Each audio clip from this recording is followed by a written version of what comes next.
Olá pessoal, tudo bem? Aqui é o Joseilton, professor de filosofia. Nesse vídeo falaremos de uma das principais escolas filosóficas do período helenístico, o ceticismo. Desde que o pensamento filosófico surgiu na Grécia Antiga, o mundo não foi mais o mesmo. Aos poucos, as indagações pré-socráticas e as teorias de Platão e seu discípulo Aristóteles ganham o mundo, sobretudo pela expansão do Império Macedônico por Alexandre o Grande. Nesse cenário, Alexandre o Grande, exímio admirador da cultura grega, fundou em 332 a cidade de Alexandria, que se tornou um importantíssimo centro cultural da época. Com isso, a cultura e, consequentemente, a filosofia grega ganham o mundo. Surge aí o período que chamamos de helenístico. Preparado o terreno, inicia-se o plantio. Muitos pensadores surgiam com suas filosofias à moda grega, contestando, criando e até reafirmando teorias antes apresentadas pelos filósofos gregos. Dentre diversas delas, destacam-se como mais importante o cinismo, o estoicismo, o epicurismo e o ceticismo, cada qual com sua particularidade. Nesse vídeo abordaremos a escola do ceticismo. Vamos lá? Ao senso comum, quando falamos que alguém é cético, queremos dizer que essa pessoa não acredita em nada, ao menos na maioria das coisas. A descrença e a desconfiança de fato e informações é característica daquele a qual nos referimos como cético. Bem, é óbvio que por vezes a expressão é aplicada de forma equivocada, mas não podemos negar que o senso comum se aproxima bem do sentido real dessa escola filosófica. Contudo, cabe aqui aperfeiçoarmos em termos filosóficos os elementos da nossa definição. Normalmente, considera-se como fundador do ceticismo o filósofo grego Pirro, nascido em 360 a.C. em Elis, periferia da Grécia Antiga Ocidental. Pirro defendia a tese de que era impossível se obter conhecimento seguro da realidade.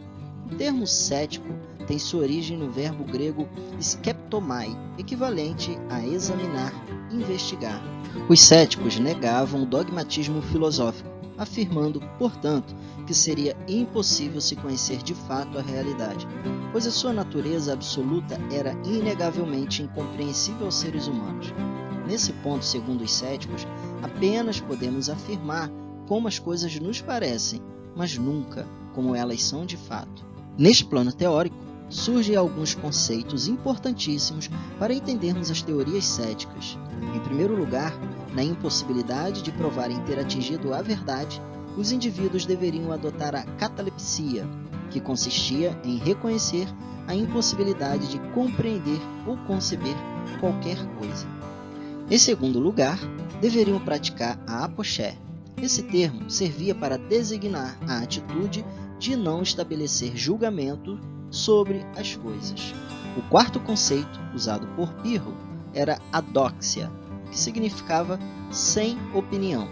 Esse termo indicava a necessidade de se buscar a postura de reconhecer que não era possível compreender a realidade e, portanto, suspender qualquer julgamento sobre a natureza absoluta das coisas, não afirmando serem elas verdadeiras ou falsas, belas ou feias, boas ou más.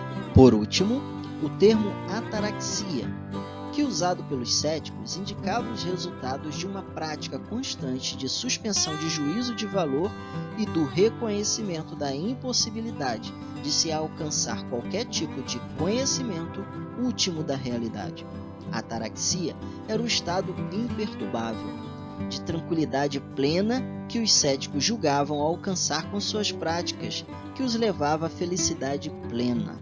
Importante ressaltar que eles entendiam a diversidade e a particularidade de cada contexto, mas afirmavam que deveríamos agir de acordo com os princípios e crenças próprios do nosso meio, mas nunca considerar tais verdades absolutas.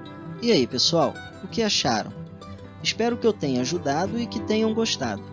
Grande abraço a todos e até mais!